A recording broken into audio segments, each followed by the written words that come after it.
আমাদের এই সরকারের বয়স মাত্র 4 মাস। ইতিমধ্যে তাদের মাথা খারাপ হয়ে গিয়েছে।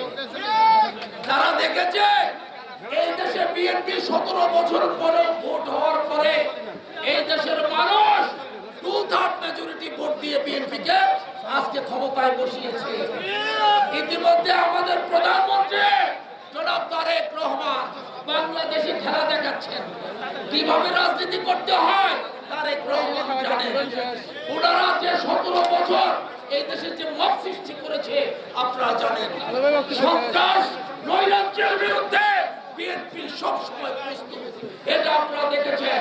আজকে দেশের মানুষ প্রমাণ করেছে বিএনপি হলো শান্তির দল, বিএনপি এই দেশের মেহনতি মানুষের দল, বিএনপি এই দেশের জনগণের দল, বিএনপি এই দেশের মানুষকে ভালোবাসে। তাই বিএনপি কে মানুষ বিপুল পরিমাণে ভোট দিয়ে আজকে ক্ষমতায় বসিয়েছে। বিএনপি কে ধাক্কা দিয়ে ফেলে দিবেন। এই বিএনপি 17 বছর এই ফ্যাসিবাদের বিরুদ্ধে আন্দোলন করেছে, অনেকের বিরুদ্ধে মামলা দিয়েছেন, ঘুমাতে পারেন রাত্রে বাড়িতে, রাস্তায় ঘাটে খেতে খামারে ছিল ছেলেরা, তারপরও বিএনপি ছাড়ে নাই। সেই বিএনপি আজকে প্রমাণ করেছে যত নির্যাতন আসুক আমরা কিন্তু হেরে যাব না। আজকে বিএনপি ক্ষমতায়, আমরা বলতে চাই অনেক ধৈর্য ধরছি, ভবিষ্যতেও আমরা ধৈর্য ধরতে চাই। তবে আপনাদের মতো কোনো সন্ত্রাসী করে এই দেশকে একটি নিশ্চিহ্ন অনিশ্চয়তার দিকে ধাবিত করতে চাই না। আমরা চাই তারেক রহমানের নেতৃত্বে আগামী দিনে এমন এক বাংলাদেশ হবে, সেই বাংলাদেশ আমরা সকলের মধ্যে উপভোগ করব। আমরা স্থানীয় প্রশাসনকে আমরা আজকের এই সভা থেকে একটা মেসেজ দিতে চাই। আমরা এই অঞ্চলে শান্তির জনপদ তৈরি করতে চাই, আমরা আপনাদেরকে সহযোগিতা করতে চাই। এই অঞ্চলের আইন শৃঙ্খলা আজকে অবনতিশীল করার জন্য আজকে আওয়ামী দুঃশাসনের সাথে যারা জড়িত ছিল এবং গুপ্তরা এবং মাদক, আজকে কিশোর গ্যাং, এগুলো আজকে সমাজে আজকে অশান্তি বিরাজ করছে। তাই আমি মনে করি আপনার ব্যবস্থা গ্রহণ করবেন। আজকে এই সভা থেকে আমাদের দাবি, আর যদি কোনো কারণে না পারেন আমরা রাজনৈতিকভাবে সেগুলো মোকাবেলা করব। আপনারা শান্তিতে থাকুন, আমাদেরকে শান্তিতে থাকেন আমরা রাখুন।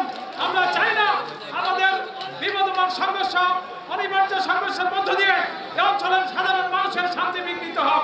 বলতে চাই আজকে আমি আমাদের সামনে এবং স্টেজে যাদেরকে দেখছি, আমরা 17 বছর এই আওয়ামী দুঃশাসনের বিরুদ্ধে এবং এই পুলিশ প্রশাসন বাহিনীর বিরুদ্ধে আন্দোলন করে আমরা মাঠে রেখেছিলাম। কেউ যদি বিএনপি অঙ্গসংগঠনকে দুর্বল মনে করেন ভুল করবেন। বিএনপি ক্ষমতায় এসেছে মাত্র 3 মাস। এই 3 মাস আমাদের নেতা কর্মীরা একটু রেস্ট দিতেছে আর আপনাদের তামাশা দেখতেছিল। বিএনপি মাঠে নাই, ভুল করছেন, বোকার সঙ্গে আছেন। আমি প্রশাসনকে বলতে চাই, যদি পারেন চাকরিতে থাকেন, না পারলে তো চলে যান। 17 বছর বিএনপি নেতা কর্মীদেরকে যখন মামলা দিয়েছেন তাদের কাছে কোনো মাদক না পেলে তাদেরকে মাদক দিয়ে চালান দিচ্ছেন, অস্ত্র দিয়ে চালান দিচ্ছেন, মামলা না থাকলে মামলা সৃষ্টি করে চালান দিচ্ছেন। এখন এত সুশীল হয়ে গেছেন কেন আপনারা? আমরা চাই সরকারের এজেন্ডা বাস্তবায়নের জন্য কাজ করবেন, আমরা সহযোগিতা করব, তাহলে কিন্তু এর পরিণতি ভালো হবে না।